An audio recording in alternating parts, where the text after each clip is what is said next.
All I can say is that the fake news just doesn't get it, do they? They don't get it. Fake news for a long time. Anything Black Lives Matter was sacred, right? Well, now we know they're pretty much corrupt. A total scam. You saw what the head of Black Lives Matter has been spending the money on, right? How much was that house? Yeah, $6 million. And now there's more information about friends and relatives getting all kinds of money. Let's take a look. The father of Patrice Cullors' child got $969,000 for his foundation, LLC, whatever that does. Let's see. Oh, her brother got $840,000 for whatever it is he's alleged to do. And they gave some money to lobbyists. And what were they lobbying for? To vote in favor of impeachment of Donald Trump, huh? What a beautiful way to spend the money. Wow. You know, she's actually blaming the people who gave it to her. Listen to this. After George Floyd's death, a tsunami of funding comes through BLM, some $90 million, right, to support the movement and support different organizations under your umbrella. And I wonder first, was that a shock, just the amount of money coming in? It was a major shock. It was also a lot of like, oh, wait, I did not see that coming. Contrary to what, has been reported, much of the funding that came in was from individual donors. That was a lot of white guilt money. It was a lot of white folks being like, we just got to put the money. That's that good guilt. $90 million worth of guilt. That's a lot of good. White guilt, white guilt, white guilt. That actually, strangely enough, is a real thing. I personally don't suffer from it. It is it's an invention, really, of the woke left that so many people have adopted. And listen to some corporate elites and bigwigs really push it. We, the National Football League, believe Black Lives Matter. We must say the words, Black Lives Matter. Do I think Black Lives Matter? Absolutely. Say it with me, Jimmy. Black Lives Matter. Of course, Black Lives Matter. We here at The Tonight Show do support Black Lives Matter, and we are against any type of police brutality. Companies like ours must speak up as allies to the Black Lives Matter movement. Black Lives Matter, period. All right, there are a lot of things going on there. It became fashionable. It also became, we don't want the mob hassling us. And for some, I do believe it comes from, I don't know, a fear, perhaps, of people different from them. It's a fear that most normal people don't have, especially if you grew up working class, right? Because maybe you joined the military and you work with people who don't look like you, as the saying goes, right? Liberal elites tend not to do that. They also tend not to play football, okay? That's not something liberal elites particularly like. And they really don't like blue-collar jobs. And what happens on blue-collar jobs? You meet all kinds of people from all walks of life. And that's a great thing. So sometimes I wonder about people like Roger Goodell and others at the very, very, very, very, very top and what kind of upbringing they had, Who are they familiar with? Who are they comfortable with? All right, moving on to something that I can't forget, although so many people have. Culture certainly wants us to forget. Joe Biden wants us to forget the loss in Afghanistan. It really happened. It really happened after all that time. What, 20 years? 20 years.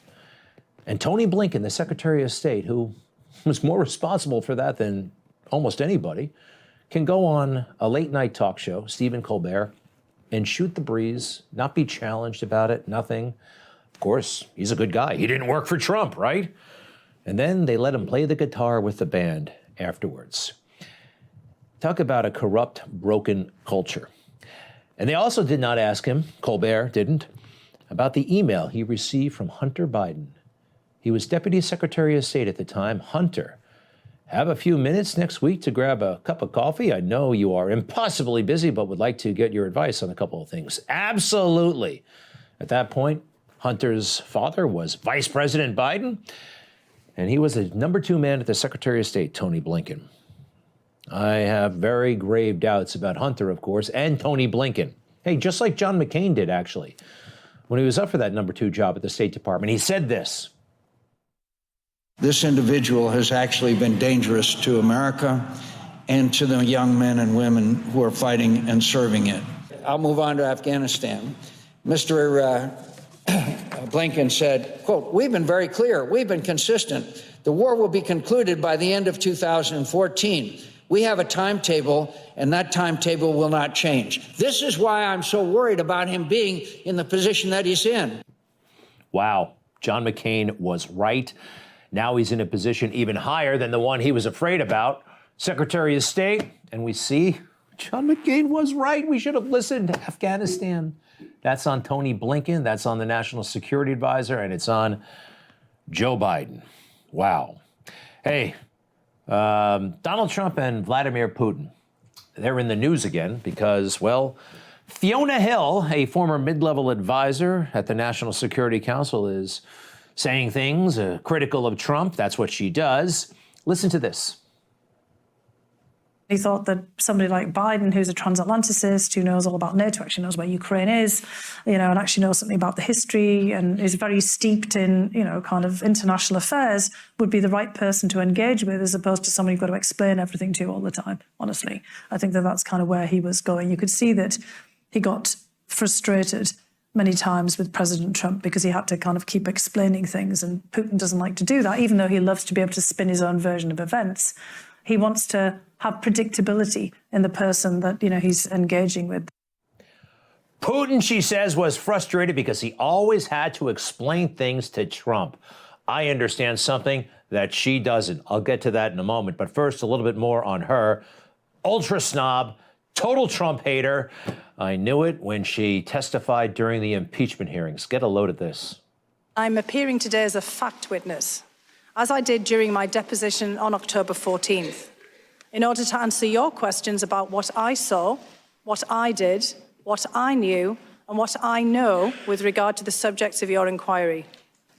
I have no interest in advancing the outcome of your inquiry in any particular direction except toward the truth.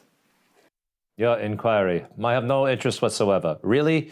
Really, Fiona? I don't believe you. You pushed a partisan point of view big time, and you were rewarded. Doesn't mean as much anymore, but you were on the Time magazine with the other traitors. Yep, there you are. You did get to write a particularly bad book that no one is interested in about your roots in England and all that kind of stuff. You got about 1,000 fake news articles written about you. The New York Times fell in love with you, story after story after story. But then again, nobody cares. But here's the thing that I understand that she does not when it comes to Putin. So Putin understands English. He does. And when he's dealing with an interpreter, and Donald Trump, Joe Biden, Barack Obama, none of those guys spoke Russian. That's fine. Putin understood English. He would have the advantage of time, right? So the interpreter would have to interpret. He'd have more time to think. Take a look. Do you really want to be president when you're 84 years old? Господин президент, хотел спросить, каждый исполнительный директор всегда думает о том, кто будет его преемник. Что вы думаете о вашем преемнике? Вы действительно хотите быть президентом, пока у него будет 84? Нет, я на такие вопросы предпочитаю не отвечать. Это традиционный мой ответ. I prefer not to answer to such questions. This is my traditional response. All right, you see what he does? He's got extra time. He knows the question. So Donald Trump saying, hey, Vladimir, do me a favor. Tell me why you are so interested in Ukraine. I mean, it's a small country. Tell me about that, Vladimir. And he would take time to tell him Donald Trump was pulling the strings. You got that, Fiona? I've actually seen him do it before myself. He's very, very clever, unlike you. Hey, we want to thank, that was, I believe, Hadley Gamble. Can I see the last clip? That was Hadley Gamble. I think she's at CNBC right now. I used to work with her a million years ago. Good journalist.